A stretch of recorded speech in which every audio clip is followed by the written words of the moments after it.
এক হিসাবে আওয়ামী লীগ খুব ভালো আছে, কারণ আওয়ামী লীগ যখন ক্ষমতায় থাকে তখন চরমোনাই, জামাত, হেফাজত, খেলাফত এরা সবাই একতাবদ্ধ থাকে। কেউ কারো বিরোধিতা করে না, কেউ কারো সমালোচনা করে না। এই হিসেবে আওয়ামী লীগ ভালো আছে। অর্থাৎ হুজুরদের এক করার জন্য একজন জালেম দরকার, আর যে ভূমিকাটা শেখ হাসিনা সুচারুভাবে পালন করেছে।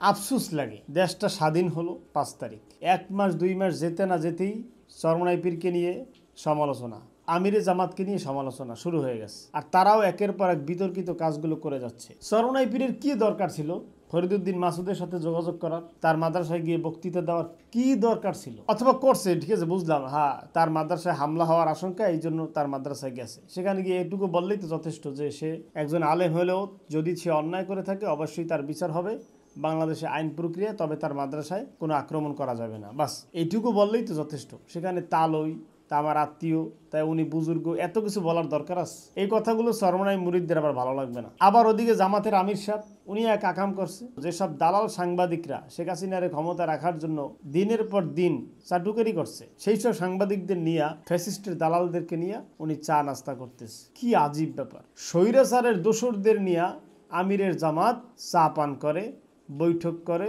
আলাপ আলোচনা করে। কি আজীব! ওদিকে সেই শাহবাগী ফরিদ মাসুদকে নিয়ে চরমোনাই সাহেব মিটিং করে। এর কিছুদিন পরে আবার শুরু হয়ে গেল আর এক বিতর্ক, আকিদা। চরমোনাই পীর বলে জামাতকে আমরা ভয় পাই যে সে আমাদের উপর আকিদা চাপাই দিতে পারে। এর মধ্যে জামাত ইসলামের কোনো হুটহাট কথা নাই। হঠাৎ করে চট্টগ্রামের এক বয়ানে জামাতের বক্তা বলল যে শিবির একটা জান্নাতি দল। তো শিবির একটা জান্নাতি দল, সমস্যা কি? কাফিলউদ্দিন সরকার সালেহি বলছে শেখ হাসিনা একজন জান্নাতি মানুষ, তখনও সমালোচনা। আবার এখন বলা হলো শিবির জান্নাতি দল, এখনো সমালোচনা। তো শুধু সমালোচনা করতে করতেই জিন্দিগি যাবে।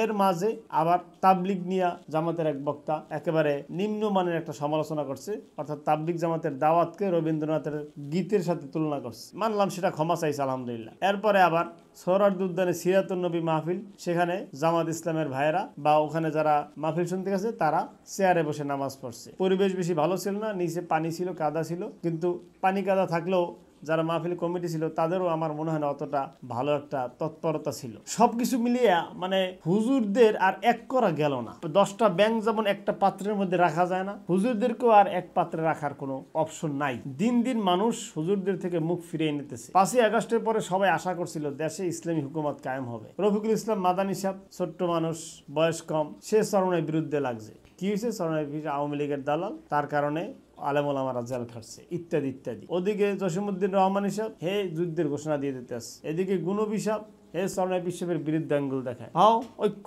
এই হুজুরের ঐক্য। হুজুরেরা জীবনে এক হইবে। আমি ছোটবেলা থেকে মনে করতাম যে আইজ হোক কাইল হোক একদিন না একদিন হুজুররা এক হবে। না, হুজুরদের এক হওয়ার কোনো রাস্তা নাই। শেখ হাসিনাই ভালো আছিল। হুজুরেগো মাইরের কাম, হুজুরেগো ছেঁচার কাম, হুজুরেগো যত ছেঁচবে, হুজুরেগো যত মারবে, আমি মনে করি হুজুররা তত এক হইবে। ছাড়া হুজুরেগো এক করার কোনো রাস্তা আমার ক্ষুদ্র জ্ঞানে নাই। মানুষ একেবারে হতাশ হয়ে যাইতেছে। যারা ইসলামপন্থী আছে, যারা আলেম ওলামাকে ভালোবাসে, ইসলামকে ভালোবাসে, তারা হতাশ।